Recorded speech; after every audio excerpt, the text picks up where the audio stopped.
What if the person who changed a nation was a kidnapped slave girl with no name? Taken from Israel and forced to serve in Aram, she faced a powerful choice when her enemy, the great general Naaman, was dying of leprosy. Instead of staying silent, she spoke one sentence of faith that set a miracle in motion. Her courage moved kings, humbled a warrior, and revealed the power of God. This is a story about mercy, faith, and how God uses the forgotten to change history. The fire was still burning. Smoke filled the night sky as soldiers from Aram stormed a quiet village in Israel. A little girl ran through the darkness, her heart pounding, her mother's scream echoing behind her. By sunrise she was gone, taken far from home, far from everything she knew. Somewhere in a palace of gold and power, a mighty general was slowly dying. His name was Naaman, commander of the army of Aram.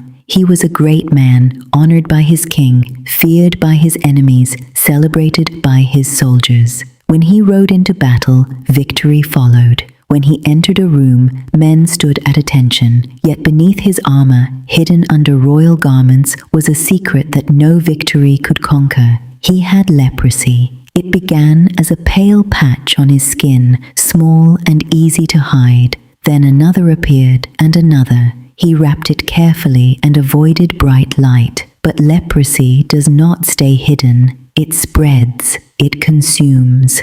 In those days, it was more than a disease. It was a sentence of shame and isolation. Every cheer from his soldiers felt hollow because he knew that one day they would see what he was becoming. In the same house where the general slept on silk, the little girl from Israel swept the floors. She had no name recorded, no status, no power. She was simply a captive, taken in a raid, forced to serve Naaman's wife. Each morning she folded garments that were not hers.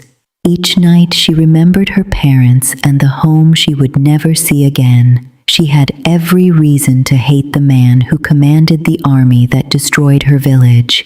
Every reason to pray that his disease would finish what war had started. Yet one day she noticed the quiet tears of her mistress, the whispers among servants, the bandages, the fear. She saw the pale skin and understood what it meant. A choice formed in her heart, sharp and heavy. She could remain silent and watch her enemy slowly die, or she could speak and offer him hope. Her voice was small when she finally spoke. She approached Naaman's wife with careful respect and said, "I wish my master would see the prophet who is in Samaria. He would cure him of his leprosy." It was only one sentence, simple and unadorned, yet it carried faith stronger than fear. That sentence traveled from a servant's lips to a wife's heart, from a wife's heart to a general's ears, and from the general to the king of Aram. Silver was gathered, gold was measured, fine garments were prepared.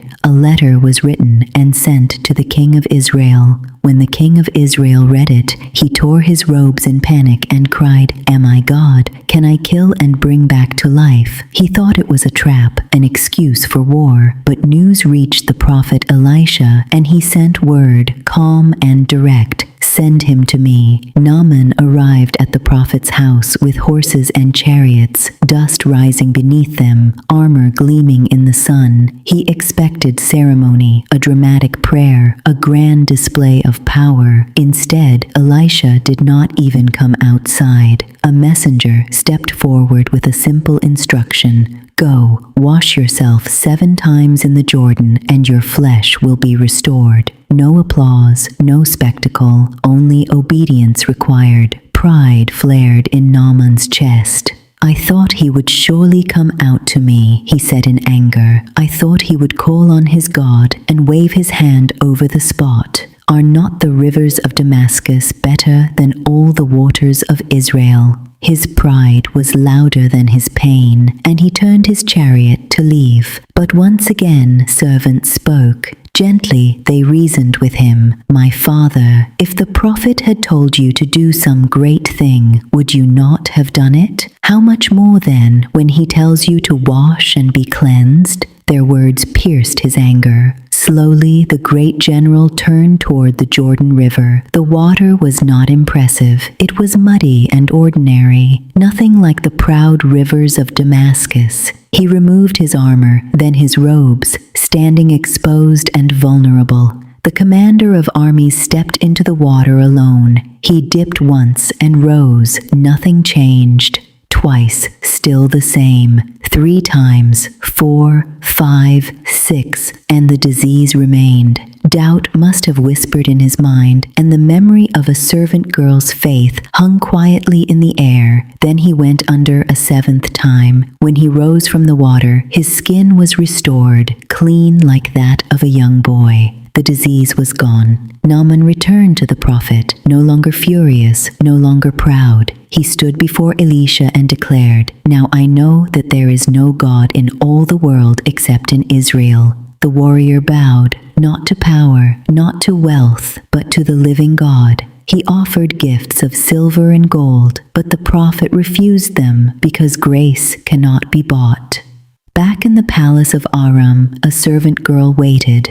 When the sound of returning horses echoed through the courtyard, she looked up. Naaman stepped down from his chariot, and she saw his face, his hands, his skin. It was clean. The man who had once been her enemy was healed because she chose mercy over bitterness. She never stood in the Jordan. She never spoke to the prophet. She never saw the miracle as it happened. Yet without her courage, there would have been no journey, no obedience, no healing. The unnamed servant girl changed a nation with one sentence of faith, and the God of Israel proved that he can use the smallest voice to accomplish the greatest miracle. If this story of Naaman's servant girl touched your heart, remember this: God often uses the smallest voice to create the biggest miracle. The world may not know your name, but heaven sees your faith. Just like that young girl from Israel changed the life of a mighty general from Aram, your courage and obedience can change someone's story too.